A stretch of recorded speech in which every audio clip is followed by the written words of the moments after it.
Ping, ping. Oi. Um, dois, três.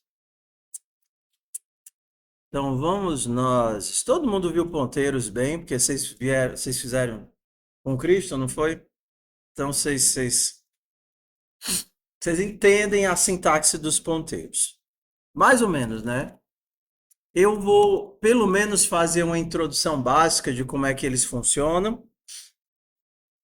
Pular para ponteiros inteligentes, isso deve levar aí uns 20 minutinhos. Depois eu faço a chamada do pessoal que chegou depois, tá? Mas assim, o que é que eu quero? Na hora que vocês boiarem, ou na hora que eu apresentar um conceito que seja novo e não faça sentido, vocês já dão um grito de socorro, que aí eu explano melhor aquilo ali. Então vamos lá. Eu não vou expandir as coisas que eu falei na semana passada, na gravação, porque lá está com muito detalhe, principalmente a parte de cópia, mas a ideia é que eu sempre tenho. Deixa eu só te desativar o Copilot aqui.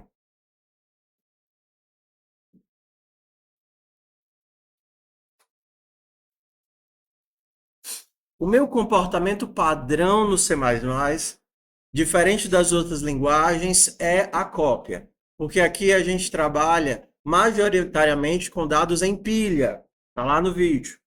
Então, quando a gente faz isso, a gente está fazendo um processo de cópia de A para B. Seja A um primitivo, seja A uma classe, um objeto, seja o que for, a gente sempre faz o processo de cópia. Quando você vai para uma outra linguagem, as linguagens normalmente diferenciam dados primitivos, inteiros, floats, que são copiáveis, de objetos. E aí ele vai fazer a referência. Só que aqui não. Tudo é cópia, a não ser que seja referência, porque os ponteiros também são cópia. E aí é a primeira notícia nova, né? Um ponteiro é uma cópia. Isso daqui é uma cópia. O que é que não é uma cópia? Isso daqui não é uma cópia. Eu não estou fazendo um novo bloco de memória e copiando um valor para lá. Eu estou apenas criando uma nova entrada na tabela de variáveis que aponta para o mesmo bloco de memória. Então, não tenho cópia de informação. Duas variáveis na tabela de variáveis que apontam para o mesmo lugar. Quando eu faço isso daqui, void full int c, e aí eu faço full de A, isso daqui é cópia. Eu estou jogando esse valor daqui para o bloco de memória que o C aponta. O A aponta o seu próprio bloco de memória, o C aponta o seu próprio bloco de memória. Eu estou copiando o valor de A para dentro do bloco de memória de C. Isso é cópia. Isso aqui não é cópia.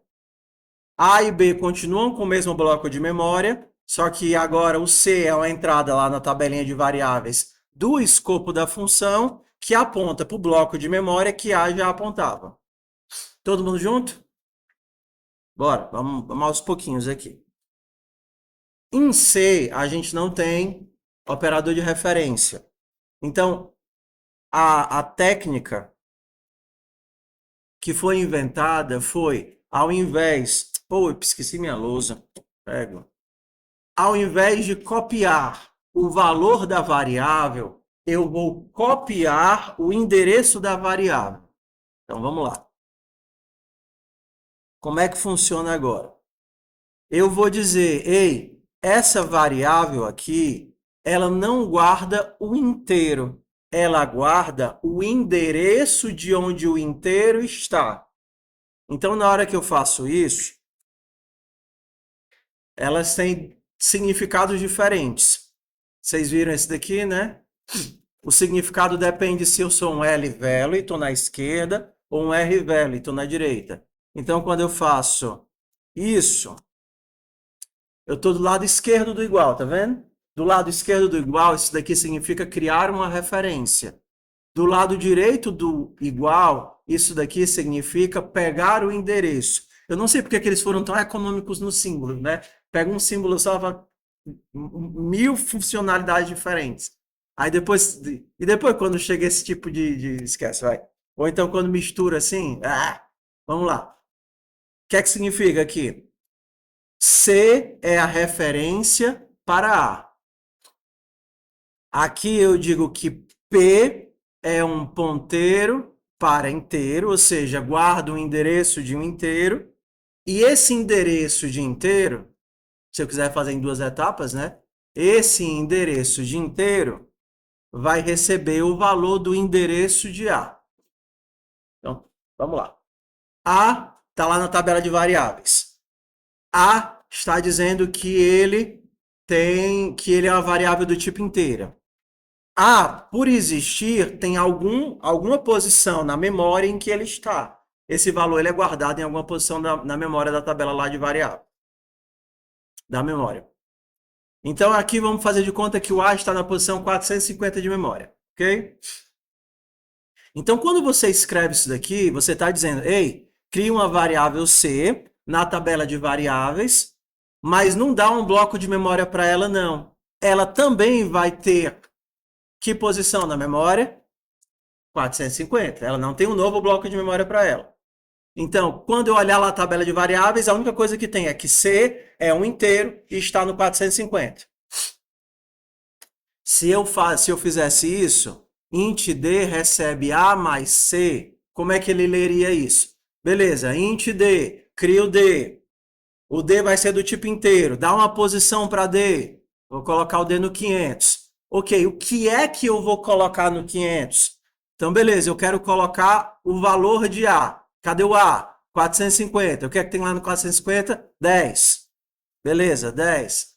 Mais o que? Mais C. C está onde? 450. O que é que tem no 450? 10. Ok, 10 mais 10, 20. Eu vou jogar esse 20 onde? No 500. Beleza? Todo mundo debugando aqui comigo? Ok. Quando eu digo que o P é um asterisquinho, eu digo que P ele guarda um endereço. Então, se eu dissesse que P recebe 500, eu estaria, claro, ele não vai aceitar aqui porque é um valor imaginário, né? Mas se eu dissesse que P recebe 500, P estaria apontando para onde? Tudo bem, mas quem é que está no 500? O D. Então, se eu conseguisse fazer isso assim, né? Se isso não fosse um valor fictício, e eu colocasse em P o valor 40, o D, que era 20, agora é 40. Porque o P receber o valor 500 significa dizer que quando eu coloco esse asterisco, eu estou pulando para o 500 e no 500 eu estou colocando o 40. Então, quando eu pedir para mostrar o D, que ele olhar quem é que está no 500, quem é que vai estar lá no 500, o 40. Todo mundo, alguém se perderam demais? Replay? Tá ok? Então vamos nós. Quando a gente coloca o comercial do lado esquerdo, quando você não coloca inicialização, dependendo do compilador, como mostraram lá na mensagem, isso aqui é carregado com lixo, tá? Então pode ter qualquer valor, como qualquer primitivo. Dependendo da diretriz de compilação, ele vai forçar a zerar a memória que é alocada. Mas isso daqui, por default, para a gente vai ser lixo, a não ser que você inicialize. Nulo é um macro que deriva do C, mas não é um valor. Ele vai ser substituído por zero, por ponteiro vazio. Então, para não ter confusão, sempre que a gente estiver se referindo a ponteiro, a gente usa no PTR, que é um ponteiro vazio. Então, P pode receber o endereço de A. Na dúvida das matemáticas dos símbolos, é só você casar os tipos, ok? A é de que tipo? Inteiro. E P é que tipo? Ponteiro para inteiro. Eles não casam, beleza? Se você colocar um asterisco aqui, o que era ponteiro para inteiro vira inteiro. Então agora A inteiro, P, asterisco P inteiro. Os tipos casam. Então, o que eu estou fazendo aqui é colocando o valor de A na pessoa que P aponta. Ou seja, no caso é nulo, vai dar erro, né? Deixa eu botar ele apontando para algum lugar aqui, D. Então, eu estou pegando o valor de A e jogando dentro de D. Se eu quisesse fazer o contrário, se isso daqui fosse P, P é um ponteiro, ele guarda o endereço. A é um inteiro, não casa. Então agora eu tenho que transformar A de volta para endereço. E aí eu teria isso. Na dúvida, você sempre vai casando se os tipos dos dois lados são iguais e vai manipulando até os tipos fazerem sentido. Então vamos lá. Como foi que vocês aprenderam a fazer alocação dinâmica? Vocês fizeram assim, né? Int p recebe malloc, não foi isso? Malloc size of int. Acho que era assim. Int malloc size of int. É porque aqui eu preciso de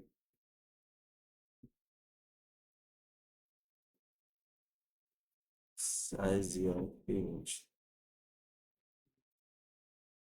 Não, tá certo. Espera aí. Não, eu preciso do endereço de um inteiro e eu vou guardar como endereço de ponteiro. Mas aqui não precisa disso não. Não sei, talvez precise, né? Que aqui eu aloquei um bloco de memória, pedi um bloco de memória, no caso aqui vai ser de 4 bytes, e aí eu digo que esse bloco de memória vai ser interpretado como um bloco de memória que vai guardar um inteiro, e aí eu consigo jogar essa informação dentro de P. Oi? Sim, senhora. Isso daqui é em C. Isso daqui eu acho que vocês viram lá quando fizeram a disciplina com Cristo. Isso daqui não é a mesma coisa, mas é equivalente a dizer isso. New int. Diferenças. O int, ele roda o construtor. O malloc, ele não roda o construtor. Então, se você estiver lidando com a classe ou objeto, e você usar o malloc, ele vai só alocar a quantidade de espaço daquele bloco, mas ele não vai executar o construtor que inicializa os valores do bloco. Então, não faz sentido. Se você estiver lidando com variáveis primitivas, tanto faz. Qual é a vantagem do int? É que a implementação para C++ e você consegue inicializar um valor. Então aqui eu estou inicializando o G e já estou colocando o valor 5 dele. E a gente também pode inicializar um vetor. Aqui eu estou inicializando 5 inteiros. Então atenção para a diferença aqui, tá? Isso daqui é inicializando um inteiro e colocando o valor 5. E com as chavinhas é inicializando 5 inteiros. Segunda diferença é que se você estiver lidando com um inteiro, você deleta ele com delete. E se você tiver inicializado um bloco, eu acho que é assim, né? Quem viu mais recente do que eu é assim? Né? Não é do outro lado, não. Tava pensando. Tá certo, tá certo. E se você inicializou um bloco, você devolve o bloco desse jeito aqui. É muito feio. Por que isso daqui não é um parâmetro? Mas tudo bem. Vamos lá.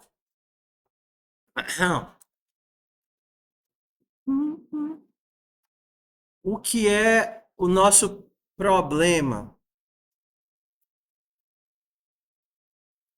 O nosso problema é que daqui a pouco, assim que terminar essa explicação, eu vou entrar no conceito de posse. E aí a gente vai conversar um pouquinho sobre agregação, composição, quem tem a responsabilidade sobre a memória. E um dos desafios do design de você planejar uma linguagem em C++, ou em C, ou em Zig, ou qualquer coisa em baixo nível, é que você tem que gerenciar quem tem a posse do dado.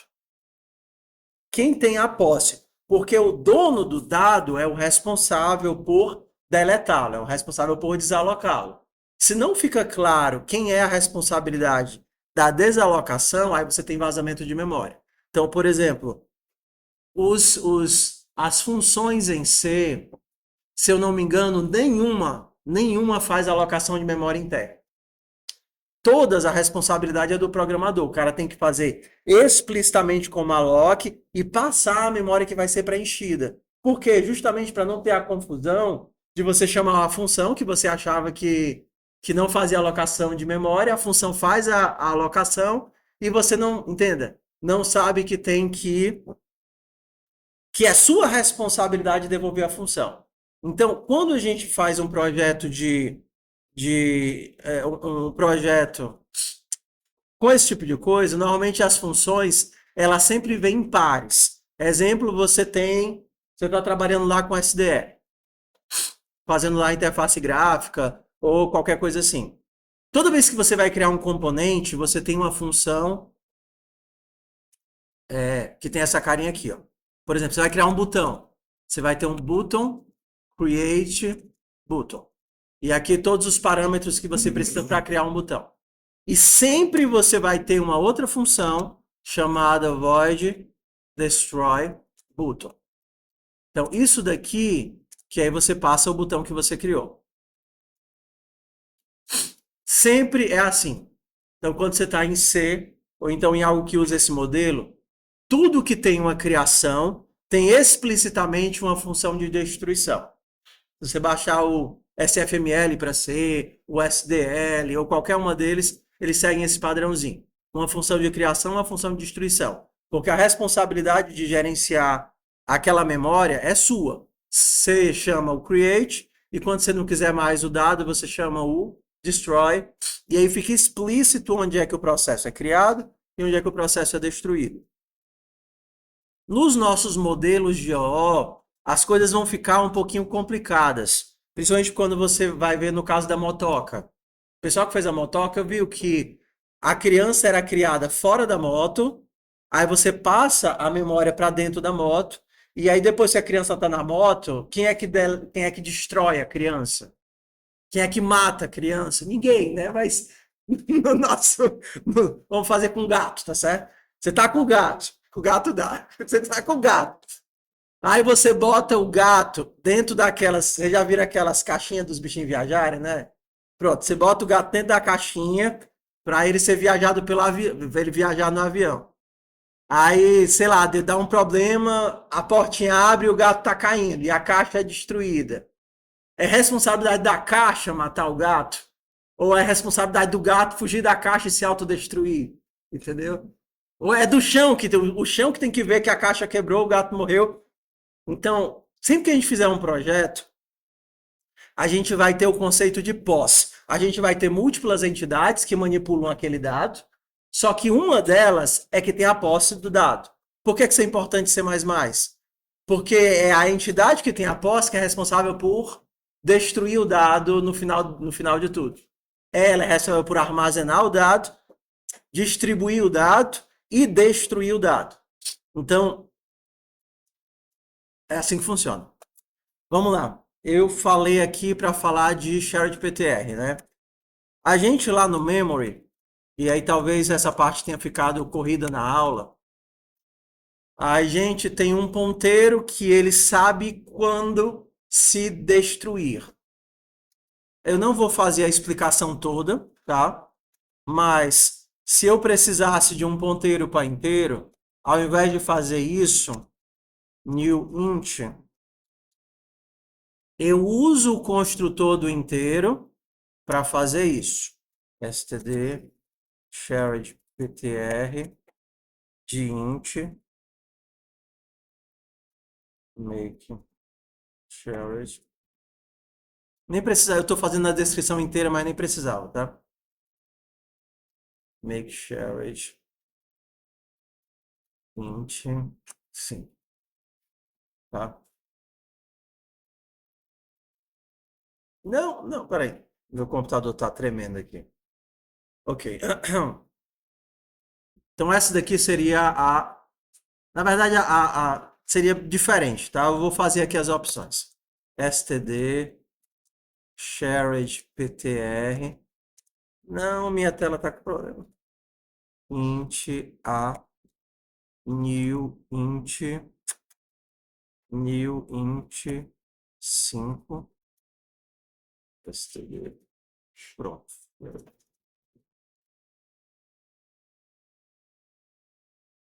E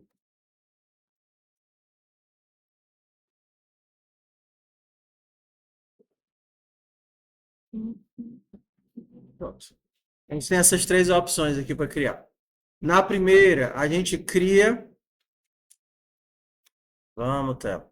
Na primeira, a gente cria um ponteiro para guardar um inteiro e dá o bloco de memória ser gerenciado para ele. Na segunda, a gente cria o ponteiro e cria o bloco de memória. Ao invés de usar o new, a gente cria o bloco de memória com o make shared. Tá? As duas sintaxes são equivalentes. E a terceira, que normalmente é a que eu uso, você usa o make shared e joga dentro do bloco do alto que você quer. No C, no caso, o C aqui vai ser um shared PTR. Se assistirem um vídeo, vocês vão ver toda a explicação do lance de contagem de referências. Então, toda vez que faço uma atribuição, eu crio uma referência a mais, e quando eu desfaço a atribuição, eu desfaço a referência. Quando isso daqui sair do escopo, automaticamente ele vai chamar o delete. Quem viu a aula, ficou alguma coisa estranha ou confusa em relação ao make shared? Tudo, né? Tudo em relação à ponteira é estranho e confuso. Mas alguma coisa excepcionalmente estranha e confusa? No meu monitor. Então vamos nós aqui. Uma dúvida legal é essa, ó. In void full. std shared ptr tint. Quando eu fizer isso daqui, eu passo esse negócio como cópia ou passo esse negócio como referência? Vocês acham que tem diferença?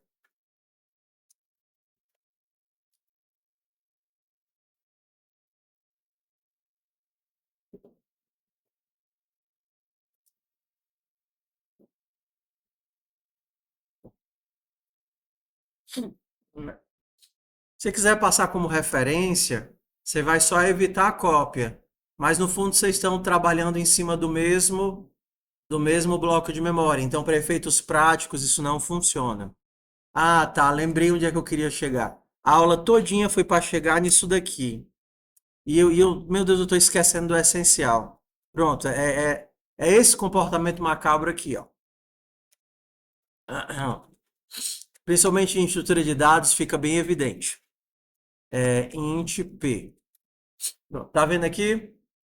Tá acompanhando? Se eu fizer isso, p recebe 7, a gente entende que na hora que eu mandar imprimir o p agora, o que é que vai aparecer? P. Vai aparecer 7. Mandei, bora lá, vamos acompanhar aqui. Criei um P, vou colocar ele na posição 500, 400. Aí eu digo, ei, opera com esse P. Esse P aqui tem a mesma posição desse P aqui. A resposta, vamos lá, não sei se vocês vão conseguir aceitar. É não. Esse P é diferente desse P. Ok?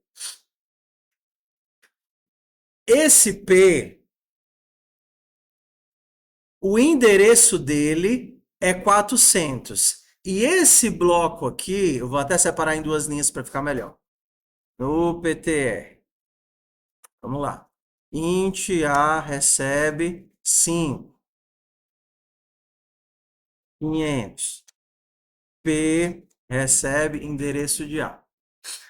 Bora aqui, meus meninos do baixo nível. Bora lá. Qual é o endereço de A? 500. Qual é o endereço de P? 400. Qual é o valor de A? Qual é o valor de P? O valor de P, bem aqui nessa linha. O valor de P é 500. O endereço de P é 400. O P guarda um endereço de inteiro. O valor de P é 500 e o valor de asterisco P é 5. A gente tem 3 níveis aqui. O endereço de P é 500, o endereço de P é 400, o valor de P é 500 e o valor de asterisco P é 5. Quando a gente faz isso daqui, ó, manda esse P para cá, esse P é diferente desse P. Esse P vai ter o seu próprio endereço. Vamos dizer que é 300. Mas o valor que está em 300 é 500. E o valor que está no 500 é 5. Vamos de novo aqui, ó. Aqui eu tinha o P estava no 400. Se eu pulasse para o 400 e olhasse o valor que está lá, eu ia encontrar 500. E se eu pulasse para o 500 e olhasse o que está lá, eu ia encontrar o 5.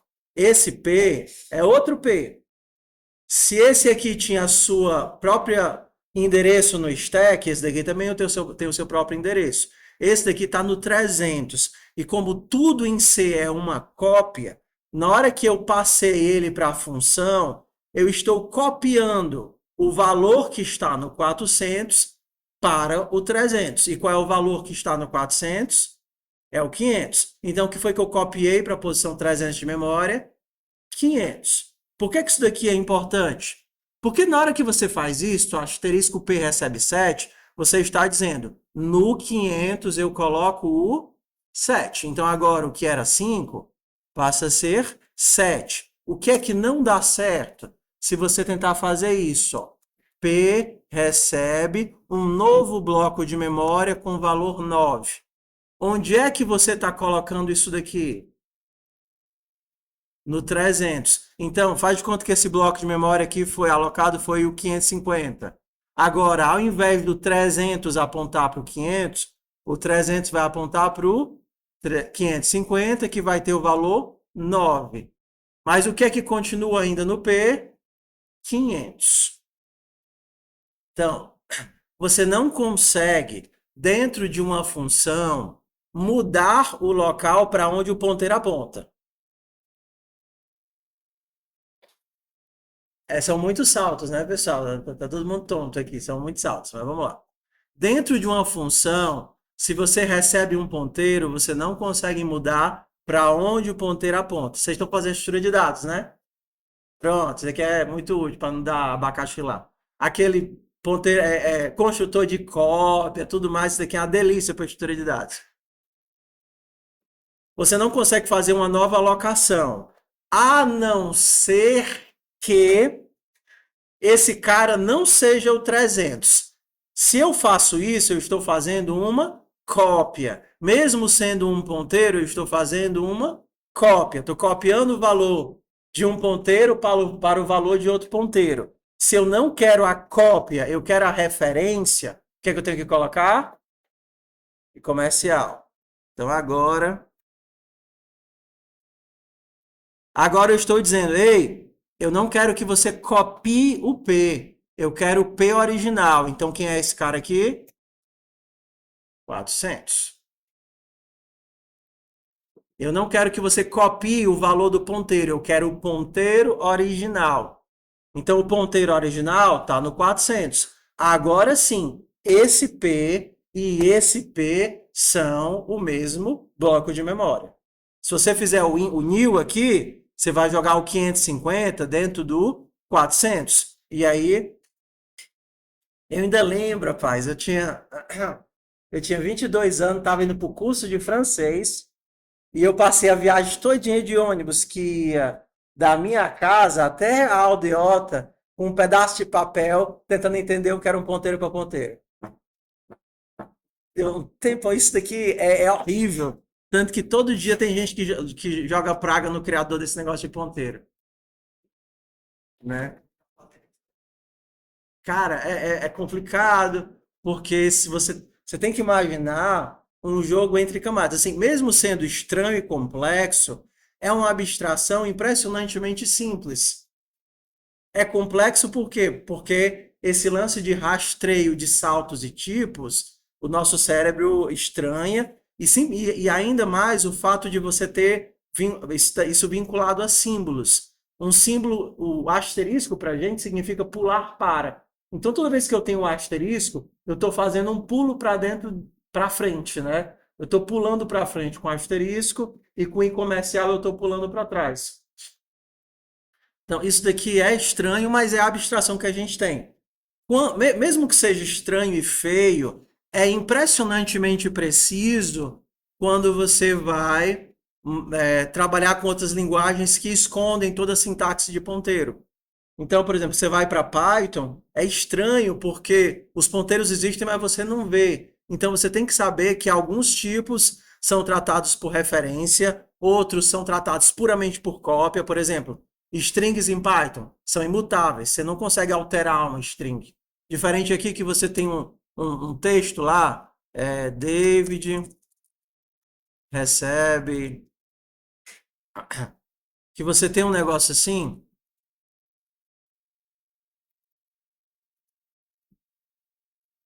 e você consegue alterar um elemento,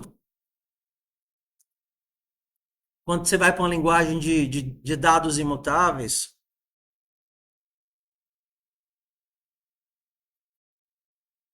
perdão, tem isso não. Quando você vai para um tipo de dados imutáveis, aí você tem que ver que não adianta passar isso por referência. Esse negócio não vai ser alterado porque ele é imutável. Você precisa gerar um novo objeto, devolver esse objeto, fazer a atribuição, ou então, no caso que os dados são mutáveis e sempre são passados por referência, então você sabe que sempre está alterando o original, você tem que ter maior cuidado quando vai fazer manipulação que é destrutiva, você vai ter que fazer cópia. Então, mesmo que isso aqui seja feioso, é uma abstração muito precisa para a gente entender o processo de cópias e referências. Você tem uma cópia, você está copiando o valor, você altera o valor referenciado, mas não consegue alterar quem aponta para o valor. Você vai, por exemplo, para TypeScript ou JavaScript, que você tem um for of para cada valor de tal coisa, para cada valor do vetor. Vamos pensar nessa abstração aqui para vocês entenderem. Isso daqui seria o equivalente no C++ a esse tipo de coisa. Para cada valor. Quando você está lá em JavaScript, tá? Só para mostrar para vocês como isso aqui é útil. Só que diferente do C++, onde você consegue explicitar uma referência, aqui você não tem a opção de explicitar a referência. Significa que todos esses valores você está pegando o objeto original. Beleza, você está pegando o objeto original, mas se você quiser mudar a referência dele, você não consegue, porque você está pegando a cópia do objeto, a cópia da referência do objeto original. Ah! Aí você diz, meu Deus, por que as linguagens são assim? Por limitações de todos esses catralhados de ponteiro aqui. Então aqui você consegue alterar valor, recebe valor, ponto, alguma coisa. Nome, recebe tal coisa. Isso daqui você consegue fazer, porque você tem o objeto e você consegue manipular ele internamente. Mas se você estiver lá em JavaScript e tentar fazer isso, recebe nova pessoa, aí você vai morrer doido e não consegue fazer isso. Porque isso daqui significaria jogar um novo bloco de dados num elemento que você não tem o original, você só tem o ponteiro. É feio, é estranho, mas é absurdamente útil quando você vai pulando de uma linguagem para outra. Tudo bem? Tudo bem? Então, só recapitulando. Quando eu crio um ponteiro e passo ele por parâmetro, eu tenho, na verdade, um novo bloco de memória e eu copio os valores entre os ponteiros, ou seja, os elementos referenciados. Se eu tentar alterar o elemento referenciado, ótimo. Mas se eu tentar substituir o bloco de dados, dá ruim, porque aqui eu estou olhando para um novo ponteiro e eu estou jogando esse novo valor dentro do novo ponteiro. Se eu puder, em C++ a gente tem a opção de pedir o ponteiro original. E aí você consegue alterar o bloco de memória porque você tem acesso ao bloco original. Acho que eu gastei quase 40 minutos para poder chegar aqui.